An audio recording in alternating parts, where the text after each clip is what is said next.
You're not actually trying to get better. You're just trying to avoid being here. You feel that weight in your chest, that nagging sense that your life is currently under construction. You tell yourself that if you just read one more book, finish one more certification, or master one more mindfulness technique, you'll finally reach the version of yourself that is ready to live. But let's be honest with each other. You're not looking for growth. You're looking for an exit. You've turned self-improvement into a sophisticated form of procrastination. It feels like work, so you feel virtuous while you are actually standing perfectly still. It is the safest way to avoid the terrifying, messy, and unpredictable reality of actually living your life. Every hour you spend watching a video on how to be more mindful is an hour you are successfully avoiding the very life you claim you want to be mindful of. You are perfecting the map while the car remains in the garage. This is what psychologists call productive procrastination. It's a defense mechanism where we choose tasks that feel meaningful like learning, planning, or optimizing to shield ourselves from the vulnerability of real action. Think about your dating life. You might spend weeks researching attachment styles or the psychology of attraction instead of actually going on a date where you might get rejected.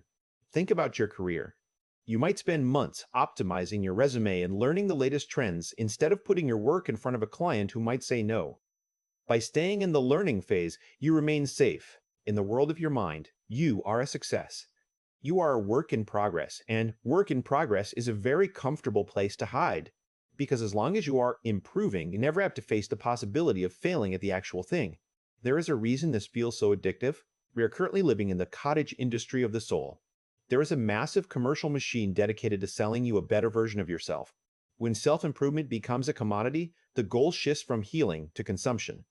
If you are always working on yourself, you are never finished. This is a subscription model for your identity. You are being sold a permanent state of lack, where the cure is always just one more course, one more app, or one more hack away. You've become an optimizer, but you've lost the ability to be a human. This leads to a profound sense of isolation.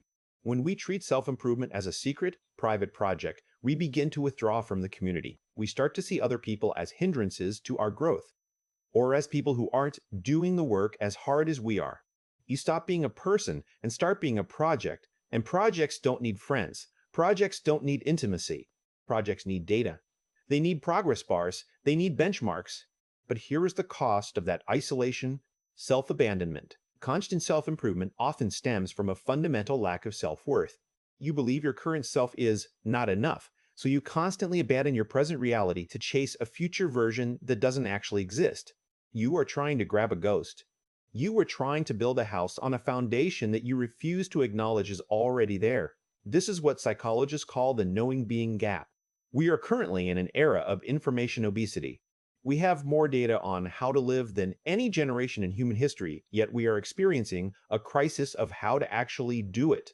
The gap is widening because knowing feels like doing. Your brain gets a hit of dopamine when you watch a video on discipline, so it tricks you into thinking you've actually been disciplined. You watch the video, you feel the glow of productivity, and then you go back to the couch. You feel guilty for not doing the work, so you watch another video to soothe the guilt. It is a closed loop of psychological violence. You are suffocating your inherent worth under the weight of your potential. I want you to consider something radical. I want you to move from optimization to observation. Stop trying to force a new habit for a moment. Instead, notice where the self-improvement loop shows up in your day. Notice the moment you reach for your phone because you feel incomplete. Notice the moment you start planning a life you aren't actually living. The goal isn't to do more. The goal is to be more present. The breakthrough isn't in the next book you buy. It's in the terrifying, beautiful, and often boring reality of your current life. It's in the conversation you're avoiding. It's in the work you're scared to start. It's in the messy, unoptimized, imperfect way that you exist right now. I want to give you a challenge. It might feel uncomfortable. It might even feel slightly scary. Spend the next 24 hours without consuming a single piece of self-help content. No podcasts, no productivity, YouTube. No growth newsletters, no optimization tips, just live. See what feelings arise when you aren't allowed to fix them. See what happens when you stop trying to be better and just try to be here. You don't need to be a project. You are allowed to be a person. You are already enough. You don't have to earn your right to exist by becoming someone else. You can stop hiding now. You can just be.